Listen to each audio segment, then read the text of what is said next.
Particularly आप हमारे नाजरीन के बताएं कि ये क्या चीज़ है, खून की कमी क्या है। बिल्कुल, बहुत अच्छा क्वेश्चन है। बेसिकली एनीमिया एनीमिया एक ऐसी कंडीशन है जिसमें हमारी बॉडी की जो रेड ब्लड सेल्स की प्रोडक्शन है वो कम हो जाती है। उसके पीछे बेशुमार वजूहात हो सकती हैं। जब रेड ब्लड सेल की प्रोडक्शन नहीं हो रही, सेल्स अपना काम सही तरीके से नहीं कर रहे, तो उस कंडीशन को कहा जा रहा है कि फलां पर्सन जो है वो अनीमिक हो चुका है, कि इसकी बॉडी में ब्लड की डेफिशिएंसी हो गई है। बेसिकली जो ऑक्सीजन कैरिंग कैपेसिटी भी बहुत ज़्यादा कम हो जाती है ऐसे लोगों में। तो अनीमिया की एक कंडीशन है जिसमें रेड ब्लड सेल्स की प्रोडक्शन जो है वो कम हो जाती है, और बहुत सारे मल्टीपल फैक्टर्स, बेशुमार ऐसी वजूहात हो सकती हैं जिस बिहाफ पे ऐसा हो रहा होता है। जी बिल्कुल सही। डॉक्टर सहर ने जिस तरह से बताया कि ये एक कॉमन मसला है, एक आम मसला है और कॉमन ब्लड डिसऑर्डर कह लें आप इसको। और हम्म। आम लफ्ज़ों में यही बात कि जब आरबीसीज ज़्यादा नहीं होते, रेड ब्लड सेल्स या जिन्हें उर्दू में हम सुर्ख खुलियात कहते हैं खून के, ये जब नहीं होते या कम होना शुरू हो जाते हैं, बेसिकली इनकी तादाद में कमी आ जाती है और ऑक्सीजन जो हमारी बॉडी में जानी चाहिए प्रॉपरली वो नहीं जा पाती। तो इस तरह से खून की कमी का शिकार होता है पेशेंट और अनीमिया की कंडीशन डेवलप करती है। जी, तो डॉक्टर सहर तस्कीन, जैसा कि ये अभी बात हुई कि इसकी खून की कमी होती है और आरबीसीज जो हैं वो कम हो जाते हैं, तो हम जी। अक्सर एक टर्म सुनते हैं एचबी लेवल के हवाले से। ये एचबी लेवल क्या होता है, इसका क्या रोल है, इसकी कोई नॉर्मल वैल्यूज़ जो हैं इसके हवाले से आप हमारे नाज़रीन को बताएं ताकि उन्हें पता चल सके कि कहाँ जो है वो प्रॉब्लम आ जाती है जब एचबी लेवल ड्रॉप करता है। रेड ब्लड सेल्स की प्रोडक्शन ठीक नहीं हो रही तो एनीमिया की डेफिशिएंसी होती है। हीमोग्लोबिन लेवल ये बहुत ज्यादा मैटर कर रहा हो, तो बेसिकली एक प्रोटीन की टाइप है। तो जब इसकी भी प्रोडक्शन सही नहीं हो रही हमारी बॉडी में, जब हम टेस्ट करवाते हैं तो हम फ्लां पर्सन को पता चलता है कि एच बी मेरा कम है, हीमोग्लोबिन बेसिकली। तो वहां से हमें पता चल रहा था कि इसका एच बी अगर टाइम के साथ साथ कम हो रहा है तो ये पर्सन एनीमिया की तरफ जा रहा है। नॉर्मल वैल्यूज अमूमन जो मेन में अलग से, फीमेल्स में अलग से, प्रेग्नेंट लेडीज में, हर एज ग्रुप के हवाले से अलग से देखी गई हैं। तो मेन में जो है वो नॉर्मल हीमोग्लोबिन का लेवल जो कंसिडर होता है आजकल की साइंटिफिक पॉइंट ऑफ व्यू से, वो 12 से 15 के दरमियान है। आई मीन टू से 15 तक होना चाहिए, ठीक है, या अमूमन जो है 13 तक कहा जाता है। अगर फीमेल्स की बात करें तो वो 13 तक हीमोग्लोबिन का लेवल होना चाहिए आइडियली। लेकिन अफसोस की बात यह है कि हमारी अंडर डेवलप्ड कंट्री पाकिस्तान में बेशुमार खवातीन, बेशुमार ओल्डर अडल्ट, बहुत सारे ऐसे एज ग्रुप्स हैं जिसमें हीमोग्लोबिन लेवल कभी भी आइडियल नहीं देखा गया। अमूमन बहुत ज्यादा डेफिशिएंसी ही देखी गई है। 10 है, 11 या 12, या मतलब एक आइडियल बहुत ज्यादा कंसिडर नहीं किया गया, देखा नहीं गया, लेकिन नॉर्मल वैल्यूज इसकी ये कंसिडर होती हैं। सही।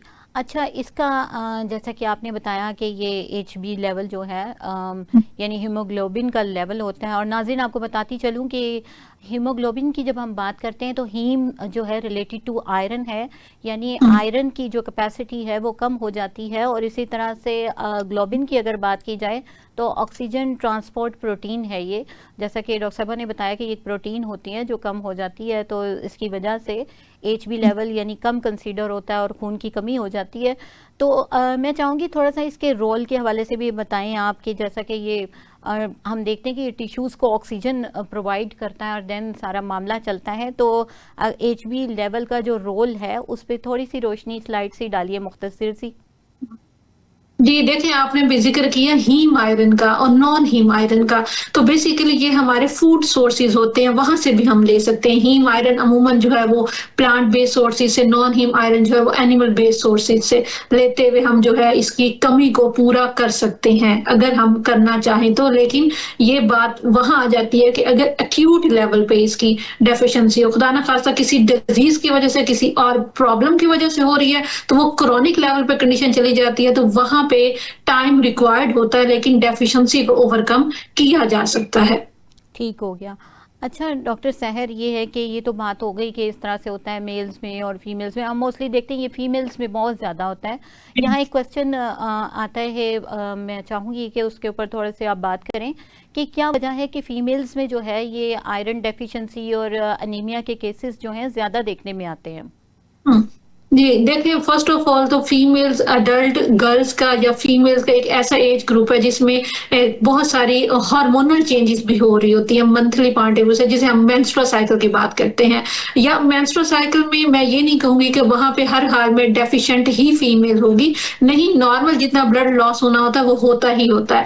लेकिन खुदा न खास्ता एंडोमेट्रियोसिस की कंडीशन या और कॉम्प्लिकेशन जो कि फीमेल के साथ रिलेट कर रही होती है, आई मीन टू से फीमेल्स की ओवरीज के साथ, तो वहां पे बहुत ज्यादा हैवी ब्लीडिंग का हो जाना खुदा न खास्ता, या खुदा न खास्ता ब्लड लॉस हो जाना किसी सर्जरी के दौरान, जैसे डिलीवरी के टाइम भी, तो वहां पे यकीनन देखा गया है कि हमारे पाकिस्तान में भी बहुत सारी ऐसी फीमेल हैं या यंग अडल्ट हैं जो एनीमिया का शिकार हैं।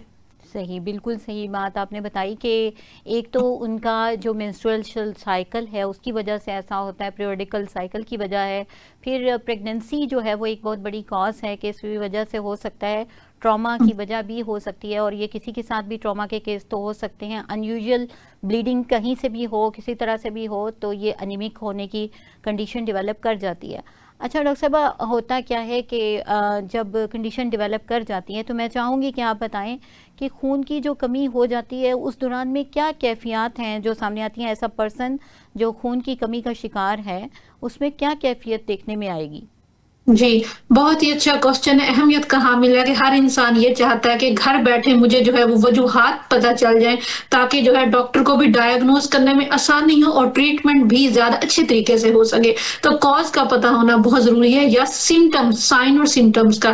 देखिए एक्यूट लेवल पे बेसिकली क्या होता है कि फटीग, थकावट रहना, कि बिला वजह की थकावट। ऐसा नहीं है कि हम काम ज़्यादा कर रहे हैं तो यकीनन उस दौरान फटीग होगी। अगर हम फिज़िकल वर्कआउट ज़्यादा कर रहे हैं, ठीक है, मेंटल वर्क नहीं, वहाँ पे तो यकीनन फटीग की एक नॉर्मल सी कंडीशन है। लेकिन जो लोग एनीमिया की तरफ जा रहे होते हैं खुदा ना खास्ता, तो वहाँ पे देखा गया है कि बिला वजह, बगैर किसी काम के, कोई वजह नहीं है उसके बावजूद अपने आप को एक्टिव हेल्दी फील नहीं कर रहे। डेली बेसिस पे वो शिकायत लेके डॉक्टर के पास या किसी डाइटिशियन के पास जा रहे हैं। उसके अलावा काम पे कंसंट्रेशन ना होना, लिथार्जी, बिला वजह की बार बार थकन महसूस होना, और साथ ही साथ एक एक्यूट के अलावा क्रॉनिक लेवल पे बात करें तो आइस क्रेविंग, पिका जिसे बोला जाता है, तो वो भी हमें इशारा कर रहा होता है कि फलां पर्सन जो है वो एनीमिया का शिकार हो सकता है। तो फिर उसके बाद जब साइन और सिम्टम्स आना स्टार्ट होते हैं तो फिर हम कहते हैं कि हाँ, हम फुली डायग्नोज के लिए डॉक्टर से कंसल्ट करें, ताकि as soon as possible treatment हो सके। तो ये मोस्ट कॉमन सिम्टम्स है हमारे। जी, सबसे ज़्यादा जैसे आपने बताया कि कॉमन सिम्पटम जो है वो थकावट का शिकार हो जाना होता है, कि पेशेंट थका-थका सा महसूस करता है, और जब वो थकावट महसूस करता है तो कमज़ोरी की कैफ़ियत भी उसके अंदर आने लगती है, वीकनेस। बेवजह कमज़ोरी होती है। और अगर देखें तो डॉक्टर साहब, शॉर्टनेस ऑफ ब्रेथ भी हम देखते हैं ना इसमें, हाँ, कि बिल्कुल। बिल्कुल सांस उखड़ने की कंडीशन होती है, और इसी तरह से पल्स रेट बहुत ज़्यादा इनका हाई होता है, अगर देखा जाए तो फेंटिंग अटैक्स आने लगते हैं, ये चीज़ें जो हैं इसमें होती हैं।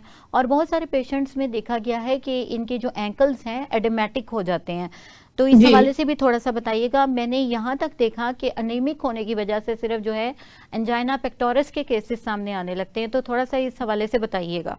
जी, बिल्कुल, बहुत ही अच्छी बात की कि ये क्रॉनिक लेवल पे जब हम लोग निग्लेक्ट कर रहे हैं कि ठीक है, खुराक की वज़ह से आज मैंने शायद खाना नहीं खाया, या शायद आज जो है वो मैंने काम ज़्यादा कर लिया था। तो ये एक हम जब शायद, या हम एक सोच रहे होते हैं माइंड में कि ये इस वज़ह से है, बस ठीक है, ठीक हो जाएगा। तो एक कंडीशन रहती-रहती हम क्रॉनिक की तरफ खुदा न ख़ास्ता, जैसे आपने सिचुएशंस बताई कि एंजाइना के केसेस बहुत सारे आ रहे होते हैं क्लिनिक्स में, हॉस्पिटल्स में। तो यकीनन जब डेफिशिएंसी को एक्यूट लेवल पे क्योर नहीं किया जाएगा, तो वो डेफिशिएंसी इख्तियार करते-करते, होते-होते वो क्रॉनिक लेवल पे चली जाएगी। तो वहाँ पे खुदा न खास्ता बड़ी डिज़ीज़ेज़ का, आई मीन टू से क्रॉनिक डिज़ीज़ेज़ का सामना करना पड़ेगा, जहाँ पे मैनेजमेंट करना बहुत ज़रूरी हो जाती है। और फिर हम कॉज़ पे काम कर रहे होते हैं कि अगर एंजाइना के केसेज़ एनीमिया की वजह से आ रहे हैं, तो हम पहले एनीमिया को क्योर करेंगे। लेकिन यहाँ के लोगों को ज़्यादा अवेयरनेस या नॉलेज नहीं है, वो ये समझते समझते हैं कि अगर मुझे शुगर हो रही है या मुझे